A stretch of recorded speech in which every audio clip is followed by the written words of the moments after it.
بسم اللہ الرحمن الرحیم۔ ٹی جے سپیکس کے معزز ناظرین السلام علیکم۔ ناظرین محترم، اس قدرت کے عجیب رنگ ہیں۔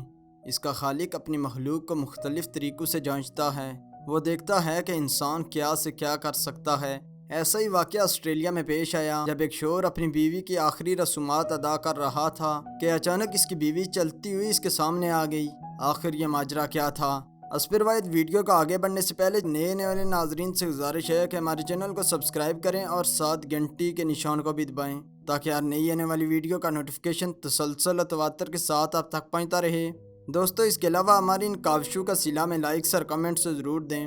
ناظرین محترم، یہ واقعہ فروری 2016 کو پیش آیا۔ اس عورت کا نام نوائلا روکونڈو تھا اور اس کا تعلق افریقن ملک برونڈی سے تھا، جبکہ اس کے شوہر کا نام بیلنگا کلالے تھا جو کہ افریقہ کے ہی ملک کانگو کا شہری تھا۔ دونوں کی شادی کو 10 سال گزر چکے تھے۔ 13 سال پہلے دونوں آسٹریلیا میں آئے، یہاں ہی جاب کے دوران دوستی ہوئی اور شادی کر لی۔ دوستو، اس دلخراش واقعے کا آغاز فروری 2016 سے 5 دن پہلے شروع ہوا۔ نوائلا اپنی سوتیلی ماں کی موت کی خبر سن کر آبائی ملک برونڈی گئی ہوئی تھی۔ یہ اپنی ماں سے بہت پیار کرتی تھی، اس وجہ سے بہت زیادہ اداس تھی، جبکہ اس کا شوہر اس کو تسلی دے رہا تھا اور بار بار کال کر کے اس کی طبیعت کا پتہ بھی لگا رہا تھا۔ نوائلا برونڈی میں ایک ہوٹل پر رہائش پذیر تھی۔ وہ اپنی واپسی کا پلان بنا رہی تھی، لیکن پھر اچانک سے اس کو اپنے شوہر کی کال آئی۔ حسب معمول حال چال پوچھا، جبکہ نوائلا نے اس کو کہا کہ میں آرام کرنا چاہتی ہوں، مگر کلالے نے فورس کیا کہ تم ہوٹل سے باہر جاؤ، سڑک پر گھوم پھر آؤ، ایک بار اپنے آبائی ملک کا نظارہ کر لو، اس سے تمہارے روح کو سکون ملے گا۔ وہ ہوٹل سے باہر چلی گئی، سڑک کے کنارے چل رہی تھی کہ اچانک سے ایک طرف گاڑی آئی جس میں 5 افراد سوار تھے۔ وہ گاڑی سے اترے اور نوائلا کے اوپر اسلحہ تان لیا۔ اس کو کہا کہ چپ چاپ وین میں بیٹھ جاؤ۔ نوائلا کو وین میں بٹھایا اور تنگ گلیوں سے ہوتے ہوئے ایک ویران علاقے میں پرانے بوسیتا گھر میں لے گئے۔ اس گھر کے اندر نوائلا کو رسیوں کے ساتھ باندھ دیا گیا۔ رات کا اندھیرا چھا چکا تھا۔ تھوڑی دیر بعد ان کا باس آیا اور نوائلا سے پہلا سوال کیا کہ وہ تم کو کیوں مارنا چاہتا ہے۔ نوائلا ڈرنے کے ساتھ ساتھ حیران بھی رہ گئی، کیونکہ اس کی سمجھ سے سب کچھ باہر تھا کہ کون اس کو کیوں مارے گا۔ اس نے گینگ کے سربراہ سے پوچھا کہ مجھے کون مارنا چاہتا ہے، تو اس آدمی نے جواب دیا تمہارا شوہر۔ نوائلا حیران رہ گئی، اس کے ماتھے سے پسینہ ٹپکنے لگا۔ وہ یہ بات ماننے کے لیے تیار ہی نہ تھی۔ پھر ان لوگوں نے اس عورت کے سامنے اس کے شوہر کو کال کر کے سپیکر اوپن کیا اور کلالے کو کہا کہ ہم نے تمہاری بیوی کو پکڑا ہوا ہے، تو اس نے آگے سے یہ صرف کہا کہ اس کو مار دو۔ نوائلا کی آنکھوں سے آنسو جاری ہو گئے۔ اس کو لگا کہ یہ اس کی زندگی کا آخری دن ہے، مگر گینگ کے سربراہ نے کہا کہ تم ڈرو مت، ہم تمہیں نہیں ماریں گے، ہم تمہارے بھائی کو جانتے ہیں اور تمہیں اغوا کرنے کا مقصد ہی یہی ہے کہ تم کو بتا سکے تمہارا شوہر کتنا ظالم ہے۔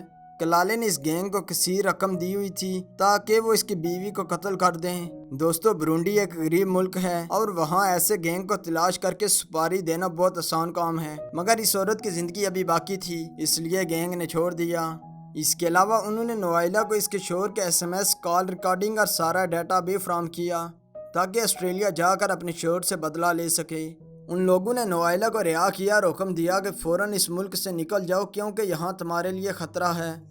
دوسرے ہی دن نوائلا آسٹریلیا آ پہنچی اور اپنے ایک دوست کو سارا واقعہ سنایا، جبکہ اس کے شوہر نے پورے علاقے میں یہ خبر پھیلا دی تھی کہ اس کی بیوی کا برونڈی میں ایکسیڈنٹ ہوا جس میں وہ مر گئی تھی۔